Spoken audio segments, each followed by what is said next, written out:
Let me set the context. Mythos is back again, and this time you can use it for most practical purposes. You cannot use it for creating weapons or cybersecurity attacks, but for most full stack challenges, which are what are important for us, specifically extremely hard tasks that AI was not able to do well before, apparently it's state of the art. Today, we're going to put that to the test and go through the history of models, specifically Mythos, why it came, what went wrong, my thoughts on open source models, my thoughts on these extremely expensive models, when would we actually need them, and eventually, are we going to live in a world where there will be open source models that are as good as Mythos? Without any further ado, let's get right into it.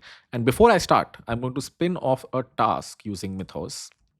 There's this recent game I'm been into called Whole.io, which I've been playing on my phone, and I think it should be one-shottable by Mythos fairly easily.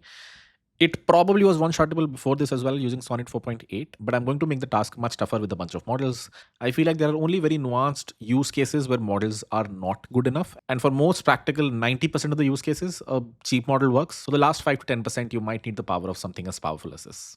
We're going to switch the model to Fable. Let's do high effort, which means it's going to spend a lot of tokens on reasoning. Let me write the prompt.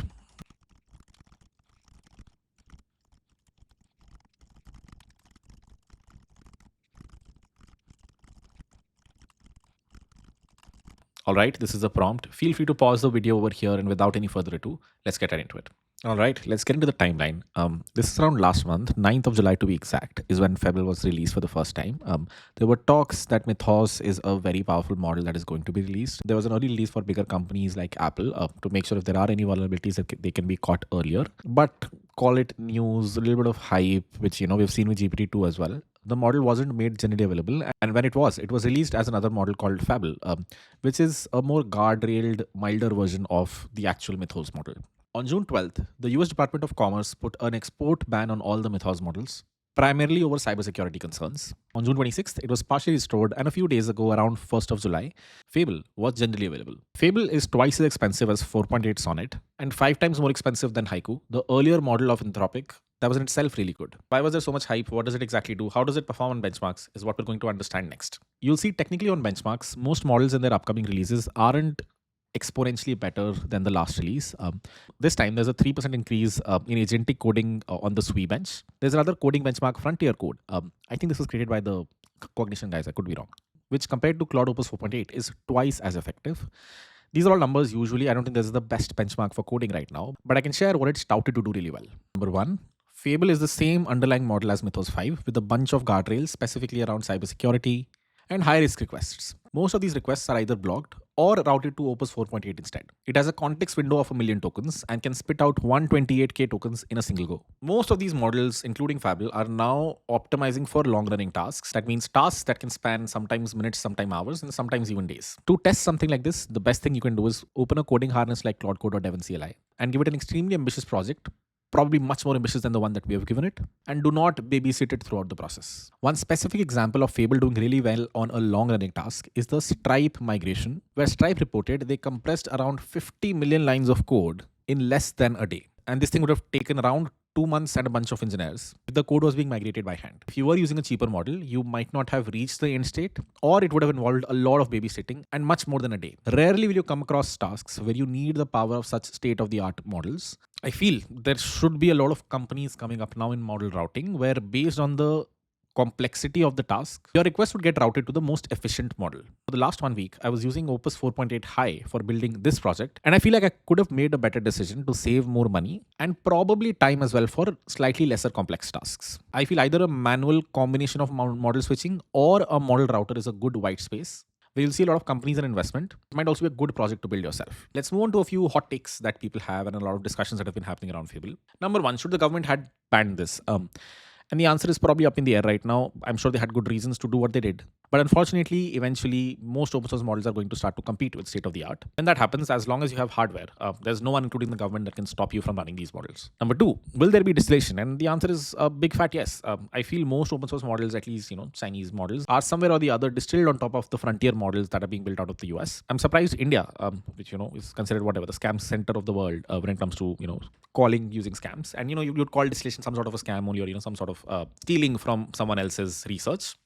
We've not been able to do this really well. Still yet to see, a great frontier model come out of the country. Will open source be able to compete with state of the art? I think there's like a 6-month tailwind that these models run on. So if Fable was released in July, assume around December, you'll see an open source model that's able to compete with it on benchmark. And lastly, will there be guardrails in open source? And the answer is a big fat no. Again, recently I was trying some security pen testing on a website and I was blocked by most frontier, OpenAI and Anthropic models, but I was able to freely run DeepSeek V4 Pro and it never really complained or asked, if this is my own website, to have access to the code of this website. I'm an administrator. And it probably did as good a job as some of the frontier models would have done. It'd be nice to have, discussions around what's happening over here, the architectures of these new models, the data, how they're being trained, the RL, the infra that goes behind it. Unfortunately, unless you're working in one of these frontier labs, that too at a research role, most of us will probably always be in the gray as to how these models are being trained. I'm looking forward to try the models that OpenAI is releasing next, and I feel like there's good, healthy competition amongst these two right now. More competition, healthy or not,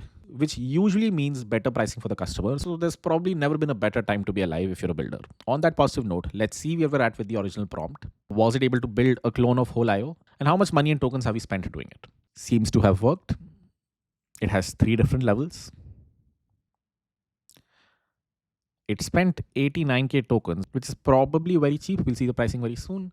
Let's run it. And for like tasks like these, you probably need a cheaper model. If you're going to ask Fable to run an npm command, you're probably not optimizing your token prices very well. All right, this is what it looks like. Let me open the first level. That's not bad at all. Could have been, there's like a lot you can do, but those are more like design challenges compared to implementation challenges. This is not bad at all. Physics works, which is usually, sort of mildly works. Can't say physics works great. But yeah, now you need a lot of human intervention in terms of design, or you need to write what are called loops to make this better. Or, more usable, much more UX challenges compared to, coding challenges in this now. Let's see what we spent. Again, probably not the best task to use Fable 5.4. It's actually less than $1 for this one shot. I've spent around 3% of my usage, which means I can create 33 such projects on a $200 plan every week. The reason probably is that this was a very simple challenge, at least until this point. And the token costs are going to probably exponentially grow as we reach 500k, 600k context windows, which I have in the past. And I've seen my usage go down fairly quickly. In the last 4 days, I was trying to build a project from scratch. I ran out of the weekly usage. I forgot I had $500 in it. I've spent around $500 in one day using Claude Opus 4.8 high. Which is half the price of Fable. So use it wisely based on the complexity of your task. Unless you have $1,000 to just throw away, you probably won't be able to play with the powers of this model. With that, we'll end it. I'll see you guys in the next one. Bye-bye.